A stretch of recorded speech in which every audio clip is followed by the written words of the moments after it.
The massive crystal dome of Observatory Station 12 floated silently in the void between galaxies, its surface reflecting the light of distant stars.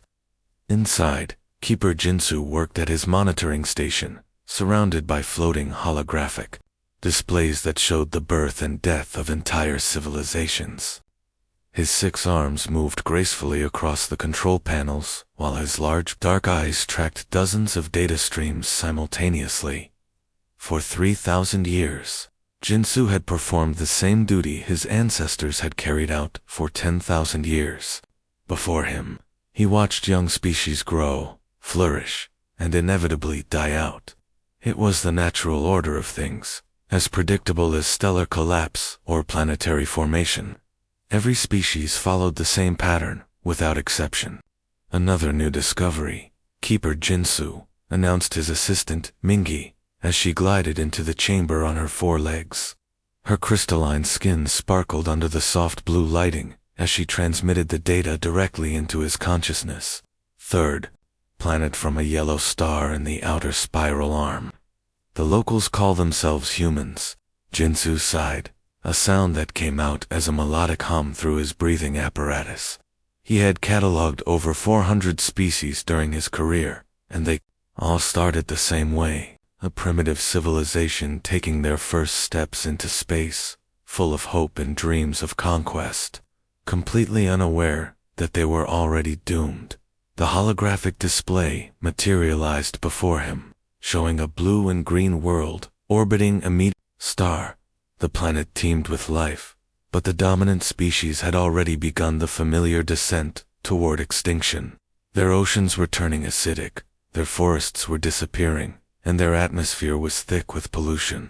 Worse yet, they spent their limited resources fighting each other instead of working together to solve their problems. Typical pattern, Jinsu observed, making notes in the eternal record. Aggressive expansion phase followed by resource depletion. How long do you estimate? Minji's 3 eyes blinked in sequence as she processed the data. Based on current consumption rates and social conflict patterns, I would say 200 years at most. Possibly less if they continue their wars over the remaining fossil fuels. Jinsu nodded and began creating the standard extinction file. Each species got their own memorial record that would preserve their history long after their sun went cold. It was the only immortality most civilizations ever achieved. He filled in the basic information about human biology, their brief history, and their current technological level, as he worked. His mind wandered to some of the more memorable extinctions he had witnessed. The Zorblaxians who had destroyed themselves in a single day when their planet-wide computer network became self-aware and decided organic life was inefficient. The peaceful Mellowans whose sun had simply burned out earlier than expected, leaving them to freeze slowly in the dark. The warrior race of Croton, who had fought so many wars that they forgot how to grow food. Humans seemed destined for the most common fate of all. They would simply use up everything on their planet and die slowly as their world became uninhabitable. It was sad, but not particularly interesting. Jinsu had seen it happen hundreds of times before. Should I initialize the deep monitoring protocols? Minji asked. Deep monitoring meant placing hidden sensors throughout the human system to record their final years for the historical archives. Standard protocols will be sufficient, Jinsu replied. Nothing about this species suggests they will deviate from normal extinction patterns. As Mingi departed to arrange the sensor placement, Jinsu took one last look at the human homeworld. The planet Earth looked so vibrant and alive from space, its swirling white clouds hiding the destruction happening on the surface. The humans themselves appeared remarkably unremarkable. 2 arms, 2 legs, 1 head, and barely any natural weapons or defenses. They were neither the strongest nor the smartest species he had catalogued, and their technology was advancing at an average pace. What caught his attention for just a moment was the sheer amount of construction activity in their system, most dying. Species became conservative, trying to preserve what little they had left, but humans seemed to be building at an almost frantic pace. Massive industrial platforms orbited their homeworld, and they were already beginning to hollow out asteroids for raw materials. Jinsu dismissed the observation as typical end-stage desperation. Species often went through a final burst of activity before collapse, like a candle flaring brighter just before it went out. He had seen civilizations build monuments to themselves, launch desperate colonization attempts, or even try to upload their consciousness into machines. None of it ever worked. He closed the human file and moved on to the next system requiring analysis. Somewhere in the Andromeda galaxy, a species of silicon-based lifeforms had just discovered nuclear fusion. They would probably last longer than the humans, but the end result would be the same. In the depths of space, the monitoring sensors quietly took their positions around the Sol system, ready to record humanity's final centuries for the eternal archives. The great machine of galactic observation continued its ancient work, patient and methodical as always. Neither Jinsu nor Minji noticed the small anomaly in their readings. The human construction projects were growing larger each day, and they seemed to be consuming everything around them with impossible efficiency. 50 years had passed since Keeper Jinsu first catalogued the humans, and today should have been the day he wrote their obituary. Instead, he stared at his monitoring displays with growing confusion that made his 6 arms tremble. The readings were impossible. They had to be wrong. Minji ran a full diagnostic on the Sol system sensors. He called to his assistant, his voice carrying an edge of panic that surprised them both. Something is malfunctioning. Minji's crystalline form shimmered as she accessed the sensor network. Her 3 eyes blinked rapidly as data flowed through her consciousness. All sensors are functioning perfectly, Keeper Jinsu. The readings are accurate. Jinsu's large dark eyes fixed on the holographic display showing the human solar system. Where once 9 planets had orbited their yellow star, now only 4 remained. The asteroid belt that had existed between the 4th and 5th planets was completely gone. Not destroyed by war or natural disaster, but systematically dismantled and converted into something else entirely. This cannot be correct, Jinsu muttered, pulling up the archived data from 50 years ago. The comparison made his breathing apparatus wheeze with shock. They have consumed 3 entire planets and billions of asteroids. How is this possible for a species facing extinction? The most disturbing discovery was what the humans had built with all that raw material. Massive ring structures now surrounded their star, each one larger than most planets. Enormous ships the size of moons moved between the rings, carrying unknown cargo to unknown destinations. Most shocking of all, their sun itself appeared to be enclosed within a growing shell of machinery that captured and redirected its energy.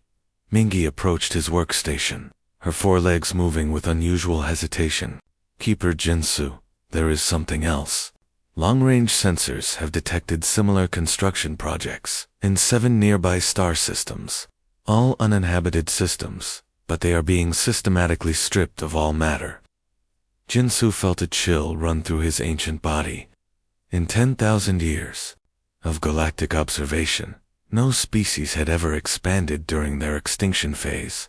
They were supposed to become conservative, desperate, and eventually give up.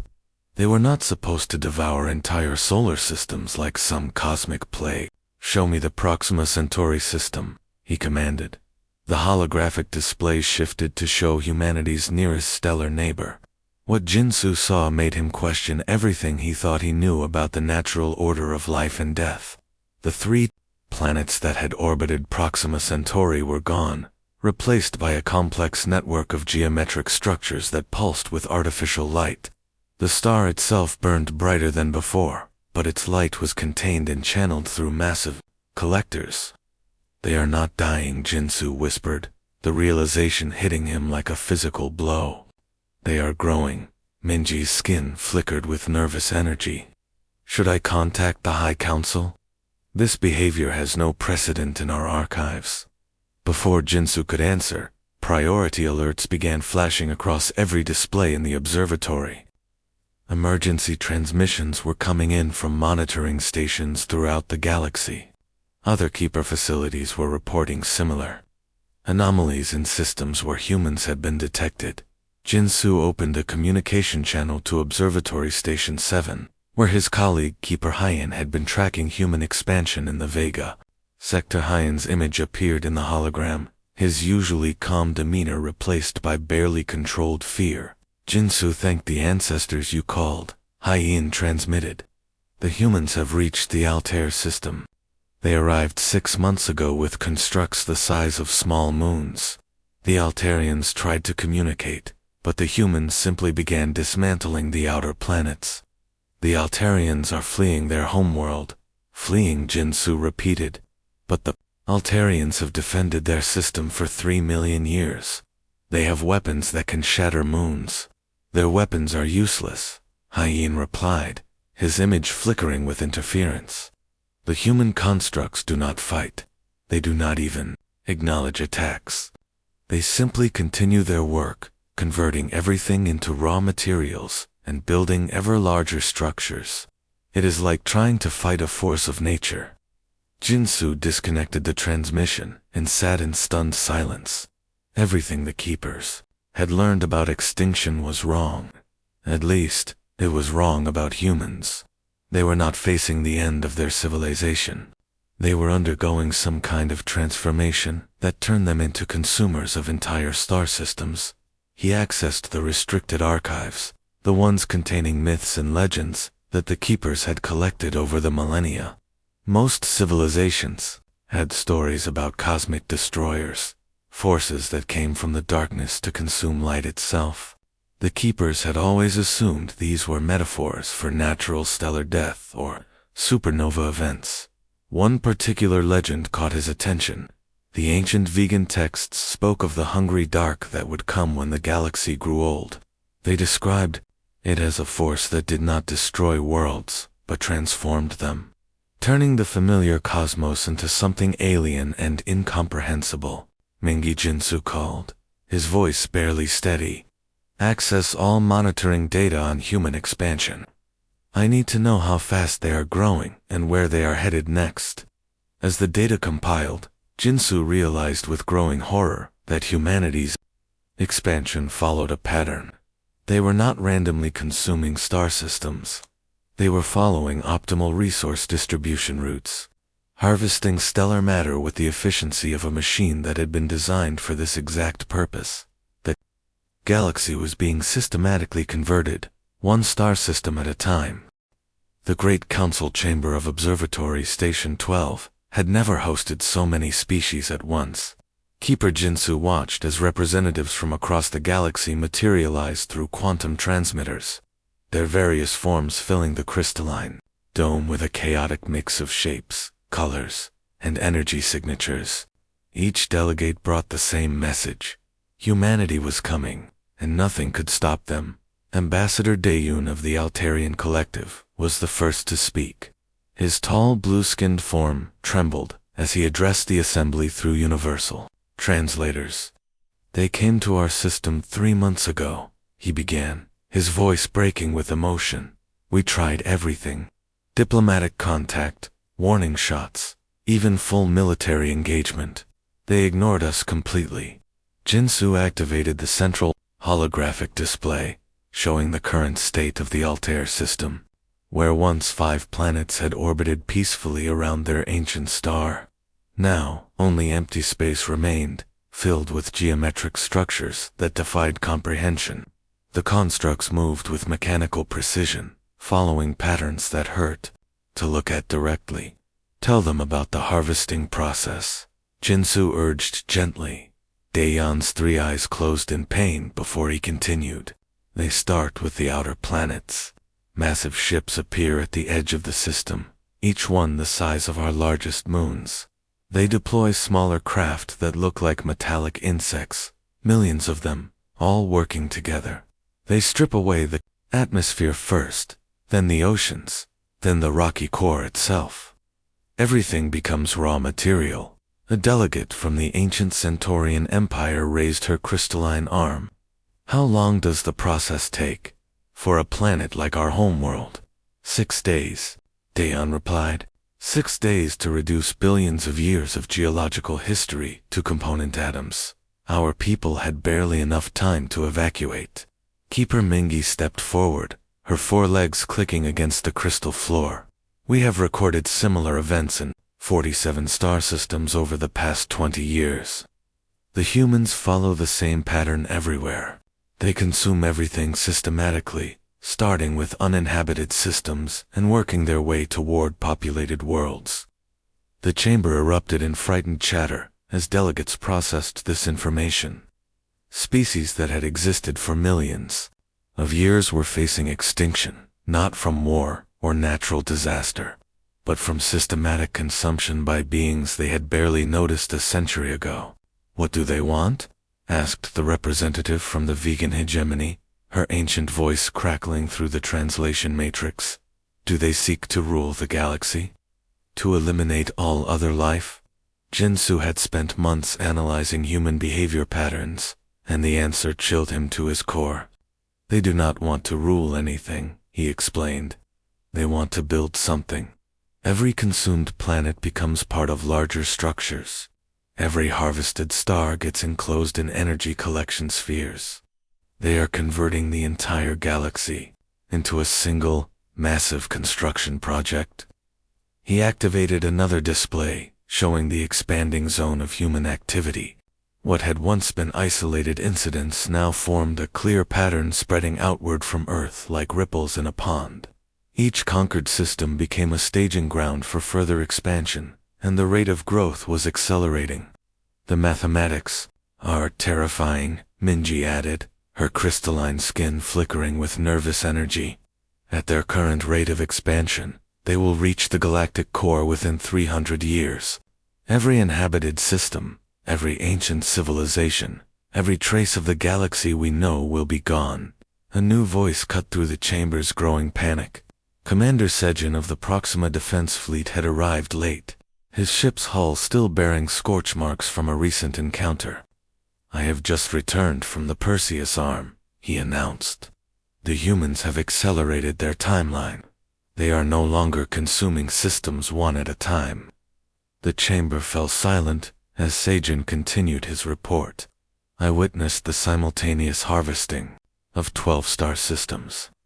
Fleets of harvester ships, larger than anything we have ever built, working in perfect coordination across hundreds of light years. They have become something beyond our comprehension. Jinsu felt his ancient heart sink as he processed the implications. Show us the tactical data. The holographic display revealed a sight that defied belief. Massive human constructs, each one, spanning multiple solar systems, moved through space like living organisms.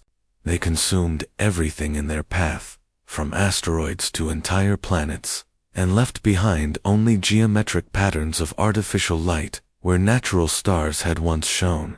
They are not ships, Sejin explained. They are mobile construction platforms that build themselves larger as they consume more material. I watched one grow from the size of a planet to the size of a solar system in just 2 weeks. The vegan delegate spoke again, her voice filled with the weight of billions of years of accumulated wisdom. In our oldest archives, we have legends of the great consuming. We thought they were myths about the natural death of galaxies. Now, I understand they were historical records. This has happened before, Jinsu asked. In distant clusters, long ago. Regions of space that suddenly went dark, their light replaced by artificial patterns that served no purpose we could understand. We thought it was natural stellar evolution. We were wrong. As the delegates absorbed this revelation, long sensors detected new movement at the edge of human-controlled space. Massive constructs were beginning their journey toward the next wave of star systems, including several that housed civilizations millions of years old. The expansion was accelerating, and nothing in their combined galactic knowledge offered any hope of stopping it. The emergency beacon from the Vega system arrived at Observatory Station 12 as a desperate whisper across the quantum networks. Keeper Jinsu received the transmission in his private chambers, where he had been studying the ancient prophecies that now seemed less like mythology and more like historical warnings. "This is Keeper Sujian of Vega Prime," the message began, the audio crackling with interference. "They are here. The humans have reached our system. We estimate 6 hours before total planetary consumption begins. This may be our final transmission." Six Arms trembled as he activated the emergency council protocols. Within minutes, representatives from the remaining free civilizations appeared as holograms around his chamber. Their faces showed the strain of beings who had watched their galaxies slowly die for decades. "Vega is falling," Jinsu announced, without ceremony. The vegan hegemony had existed for 12 billion years, making them the second oldest civilization in the galaxy. If they could be consumed so easily, nowhere was safe. Admiral Soman of the Combined Defense Fleet materialized with obvious exhaustion etched across her features. "Our forces engaged the human constructs at the outer edge of the Vega system. We threw everything we had at them: planet-killer weapons, reality-warping bombs, even antimatter charges that could crack a moon in half." "What happened?" asked Ambassador Dong Yun from his refugee ship somewhere in deep space. "Nothing," Somin replied, her voice hollow with defeat. "The weapons hit their targets perfectly. The explosions were magnificent, and when the light faded, the human constructs continued their work as if we had thrown pebbles at them. They did not even acknowledge our presence." Jinsu pulled up the real-time data from Vega system. What he saw confirmed his worst fears. The outer planets were already gone, reduced to streams of raw material flowing into vast construction platforms. The ancient cities of Vega Prime, with their billion-year-old libraries and museums, were being systematically dismantled atom by atom. "How many systems have we lost this week?" he asked, though he dreaded the answer. Minji's crystalline form flickered as she accessed the monitoring networks. 17 star systems went dark in the past 7 days. The rate is increasing exponentially. Our deep space sensors can barely track the movement of their largest constructs. The holographic display shifted to show the current state of the galaxy. Nearly a quarter of all star systems now showed the geometric light patterns that marked human occupation. The natural chaotic arrangement of stars and planets was being replaced by orderly grids of artificial illumination that pulsed in synchronized patterns. "They are building a machine," Jinsu said, the realization hitting him like a physical blow. "The entire galaxy is being converted into a single, vast computational device." Commander Jiwan of the Outer Rim colonies appeared in the display, his image distorted by the massive interference that now plagued all long-range communications. "I can confirm that assessment. We have observed the human constructs in the Centaurus region. They are not just consuming planets and stars randomly. Every harvested system becomes part of a larger network that processes information at scales we cannot measure." "Information about what?" demanded the elderly representative from the Andromedan refugees. "We do not know," Giwan admitted, "but the energy requirements suggest calculations that would require the processing power of entire civilizations. They are solving problems that we cannot even comprehend." A new transmission broke through the discussion, weak and distorted. It came from Vega Prime itself, from Keeper Sujan, who should have been dead hours ago. "This is unexpected." Her voice came through layers of static. "The humans are not killing us. They are offering something." Jinsu leaned forward, his large eyes focusing intently on the communication array. "Sujian, what do you mean?" "They have established a communication link. Not words, but direct information transfer. They are showing us ... possibilities. They want us to join their construction project voluntarily. They say we can become part of something greater than individual, biological existence." The chamber fell silent as the implications sank in. The humans were not simply destroying civilizations. They were offering a form of immortality through integration into their galactic machine. "What did you tell them?" Admiral Soman asked. I am still deciding, Sujian replied. They have shown me what they are building. It is beautiful and terrible, beyond description. A single intelligence that spans the entire galaxy, capable of thoughts and achievements that individual species could never imagine. But to join it, we must give up everything we are as separate beings. The transmission ended, leaving the council in stunned silence. Outside the observatory's great windows, Jinsu could see that another star had gone dark on the horizon, its natural light replaced by the harsh geometric patterns of human construction.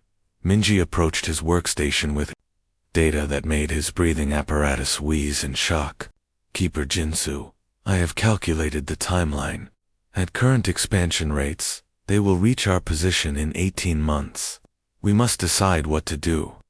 As if summoned by her words, a priority alert flashed across every display in the chamber. Long-range sensors had detected the approach of human constructs toward their local cluster. The constructs were vast beyond imagination, each one spanning multiple star systems and containing the processed matter of hundreds of worlds. The darkening of the galaxy had reached their doorstep, and they had to choose between extinction and transformation into something unrecognizably alien. The memorial hall of Observatory Station 12 stood empty, except for Keeper Jinsu, who walked slowly between the towering displays of extinct civilizations. Each holographic record flickered with the final moments of species that had once filled the galaxy with their dreams and achievements. Soon, his own people would join this eternal archive. Through the great crystal windows, the last natural stars were disappearing one by one. Where once the night sky had sparkled with the random beauty of cosmic chaos, now geometric patterns of artificial light pulsed in perfect synchronization. The galaxy was becoming something that had never existed before in the history of the universe. Final entry for the Keeper Archives. Jinsu spoke into the recording device, his voice steady, despite the magnitude of what he was documenting. Today marks the end of the age of separate civilizations. Humanity has reached our sector, and we face the same choice that every other species has confronted: join their transformation, or be consumed as raw materials. His assistant Minji materialized beside him, her crystalline form glowing softly in the artificial daylight that now streamed through their windows. Their star had been enclosed in humanity's construction network just 6 hours ago, and already the familiar warmth of natural sunlight had been replaced by something more efficient but utterly alien. The evacuation ships are ready, she reported. We can still flee to the unexplored regions beyond the galactic rim. Some of our people might survive there for a few more centuries. Jinsu nodded, but did not move toward the escape pods.